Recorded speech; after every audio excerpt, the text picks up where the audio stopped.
Hey everyone, welcome back. Today we are going to use our homemade clay that we made yesterday, and we are going to make a snail. You'll see that I've already experimented and made a few snails here. You don't have to make a snail. In fact, if you want to make something different, you may. It's your choice. Just know that you can make anything out of clay that you'd like as long as you know how to make three things. A sphere, which I can show you what that looks like. A sphere is a round ball. So as long as you know how to make a sphere, you can roll it in your hands. As long as you know how to make a sphere, a coil, which now I'll show you how to make a coil. A coil is a long snake-like piece of clay. You might remember our clay projects from art class. We used coils to make some of our sculptures. So this is a coil. And as long as you know how to make a slab is a flat or squished piece of clay like this. As long as you know how to make those three things, you can make anything out of clay that you would like. Today, I'm going to be making a snail. So, if you would like to make a snail, the first thing that you are going to do is take a little bit of clay and you are going to roll a long coil. Remember that a coil is a long snake-like piece of clay. I'm very carefully rolling out my coil. You might notice that when you roll out your coil, you might have a few cracks. If your clay starts to dry out and crack, add a little bit of water to your index finger and you can just rub it or massage it onto your clay. That'll give it a little bit more moisture. It'll help that clay come back to life. All right, so I'm gonna keep on rolling out that coil. I'm gonna use my coil as my little snail's body. So it's gonna be his head and his body. Okay, so I'm gonna kind of tilt it up like this to make his little head. And then what I can do next is make my eyes and mouth.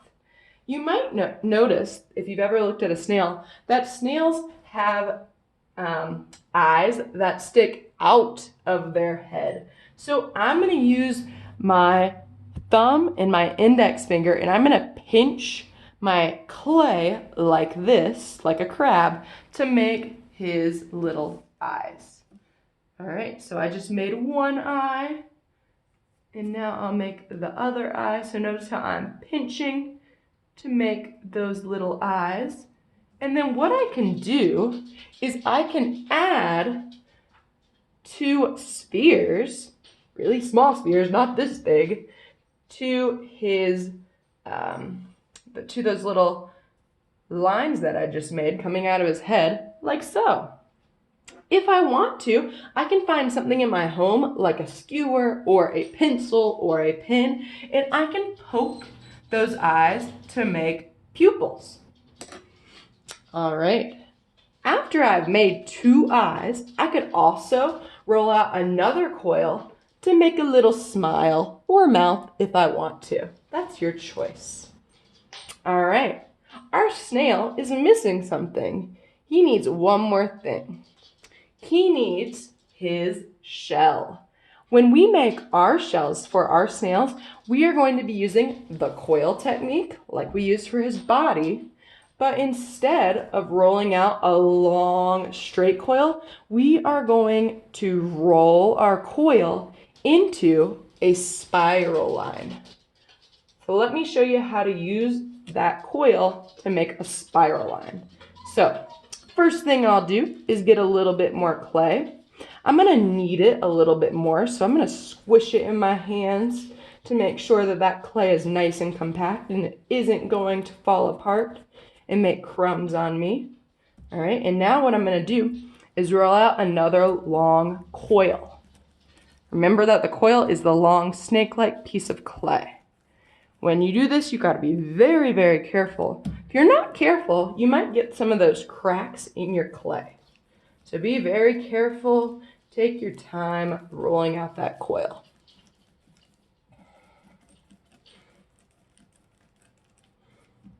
Okay, it's getting there. I want it to be a little bit longer. The more that you roll it and the more pressure that you apply, the longer and thinner your coil will get. All right, it's getting there, almost done. All right, looks pretty good. I'm noticing that I have a few cracks right here, so I'm just gonna add a little bit of water to my index finger and massage that coil. There we go. Give them a little bit of moisture, bring them back to life. All right, now what I'm going to do is I'm going to roll my long straight coil into a spiral line. Remember, we're using that spiral line as our snail's shell. Be very careful when you're doing this because you might notice that that clay is going to want to crack. If it does, that's okay. You can always add a little bit of water to it. All right, so I just made my spiral line and I'm noticing there's a few cracks. Let me just add a little tiny bit of water, smooth it out a little bit. All right, so once I've made my snail shell, what I can do is just add a little bit of water where I want to place it, and I can swish it down on top of his body like so. Okay, so after you have made your little snail, what you can do is, in order for your clay to dry, you can do two different things. If you want this to dry and become nice and hard, if it's a nice day, you can go outside and put it in the sunshine for a few hours, and that sunshine and heat will help it to harden.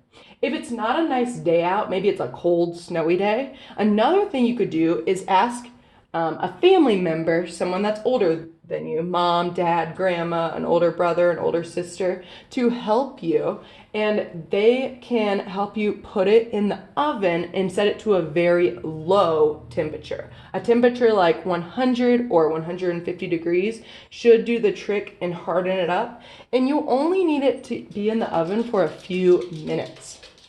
After your little snail hardens up, if you have paint available at your house, you can go ahead and paint your little snail sculpture.